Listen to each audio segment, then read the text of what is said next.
Selamat bertemu kembali dengan Ibu. Untuk materi pelajaran kita hari ini, kita akan melanjutkan materi sebelumnya, yaitu mengenai dunia tumbuhan atau kingdom plantae. Kalau kemarin kita bicara tentang tumbuhan biji terbuka atau gimnospermae, maka materi kita pada hari ini adalah tumbuhan angiospermae. Tapi saya ingatkan ya anak-anak, sebelum memulai pelajaran jangan lupa untuk berdoa terlebih dahulu. Nah, kita kembali, apa itu tumbuhan angiospermae? Tumbuhan angiospermae adalah salah satu jenis tumbuhan yang memiliki ciri tertentu, yaitu salah satunya adalah bakal bijinya. Bakal biji pada tumbuhan biji tertutup ini dilindungi oleh daun atau bakal buah, ya. Nah, sebagian besar yang ada di sekitar kita ini kita akan temukan tumbuhan angiospermae. Jadi tumbuhan ini memiliki fungsi yang sangat banyak bagi kehidupan manusia.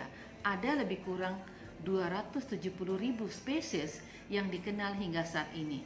Nah, apa ciri-ciri tumbuhan angiospermae? Jadi tumbuhan angiospermae memiliki ciri-ciri, yaitu akarnya ada yang berbentuk serabut atau tunggang. Bakal biji tertutup oleh daun buah. Daunnya berbentuk pipi, tulang daunnya beraneka ragam. Tubuhnya terdiri dari bunga, batang, daun, akar, ya. Nah, kemudian bentuk tulang daun bervariasi, ada yang lurus, ada yang menjari dan juga menyirip. Daging buah, yaitu ataupun daun buahnya itu berdaging tebal. Biji terlindung oleh bakal buah. Bentuk serta ukuran tubuh yang bermacam-macam. Daun umumnya lebar, ada yang tunggal dan juga majemuk. Nah, apalagi ciri-cirinya? Nah, ciri-cirinya adalah yaitu alat reproduksi bunga. Makanya tumbuhan biji dikatakan juga sebagai tumbuhan antofita. Reproduksi secara generatif dan vegetatif. Bunga ini mempunyai kelopak, yaitu mahkota, benang sari, dan juga putik. Batangnya ada yang mempunyai kambium dan ada yang tidak berkambium. Ya, habitat berupa pohon, perdu, atau semak.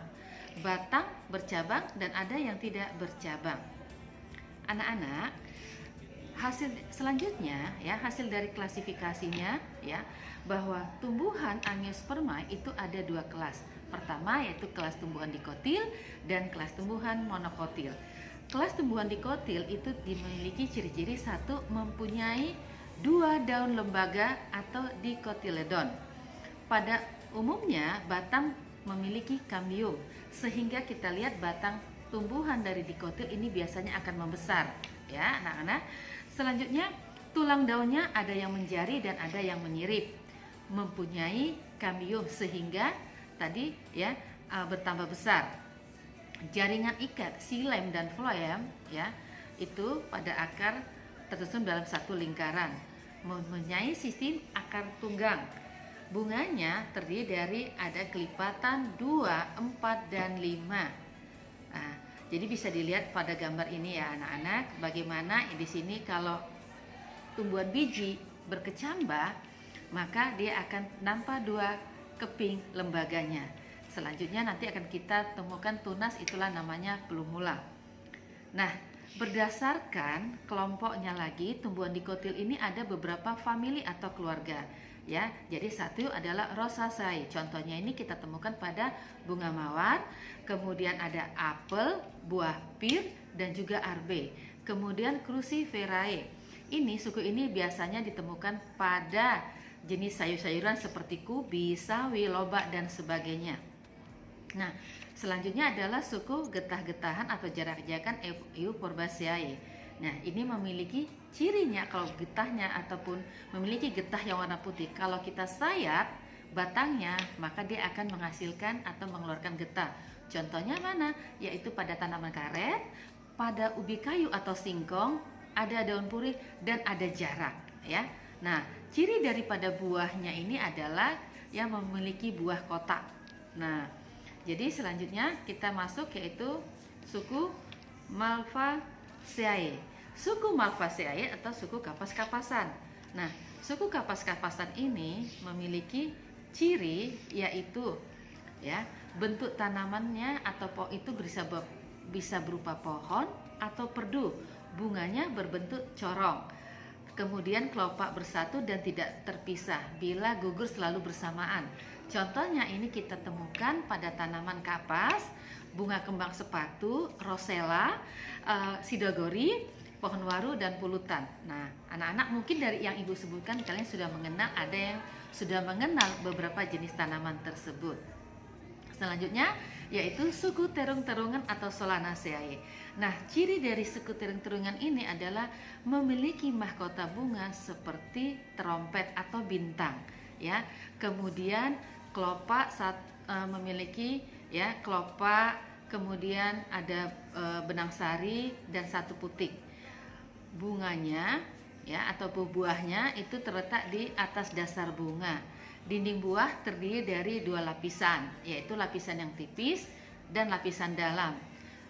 Dan lapisan dalamnya tebal, kemudian berupa buah kotak. Nah, ini biasanya dalam buah itu terdapat banyak biji-bijian. Contoh itu adalah pada yaitu tanaman terong, cabai, kemudian tomat, bunga kecubung, dan juga ditemukan pada pohon tembakau.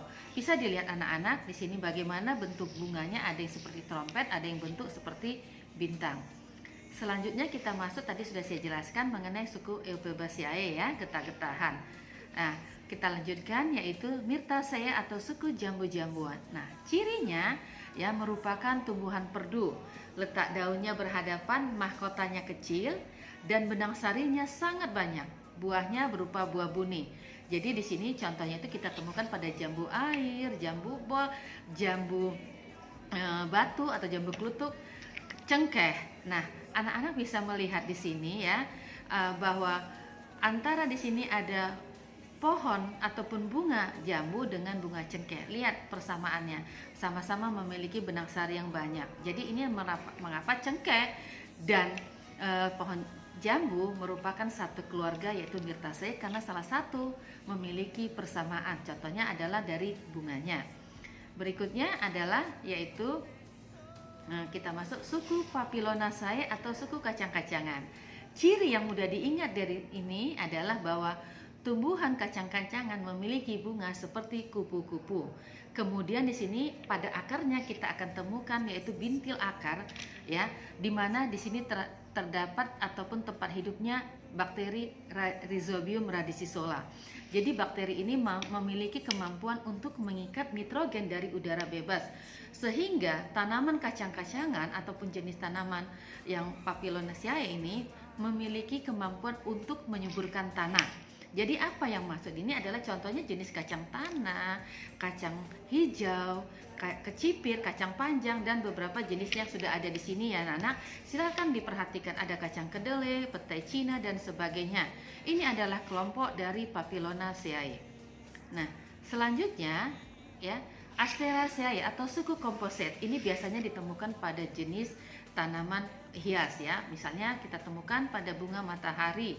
Nah, di sini ya bunganya adalah memiliki berbentuk seperti tabung ya, benang sari dan putik ya. Ini biasanya di dalam bunga tabung itu terlihat kecil. Jadi kalau yang kita lihat ini seperti warna kuning, putih, yang kalian lihat ini seperti mahkota, itu sebenarnya adalah pita bunga.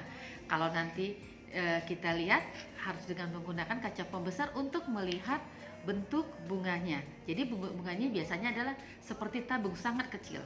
Nah, selanjutnya ya contohnya tadi ini adalah bunga matahari, bunga dahlia, dan bunga krisan. Selanjutnya kita masuk yaitu suku jeruk-jerukan. Suku jeruk-jerukan atau Rutaceae ini adalah tumbuhan berkayu, batang dan rantingnya biasanya berduri. Ini kita temukan contoh pada jeruk Bali, jeruk manis, jeruk keprok, dan jenis jeruk yang lainnya ya anak-anak. Nah, anak-anak, sampai di sini juga pertemuan kita pada hari ini. Nanti akan kita akan bertemu kembali materi berikutnya. Nah, jangan lupa untuk tetap semangat dalam belajar ya anak-anak. Sampai ketemu lagi minggu depan.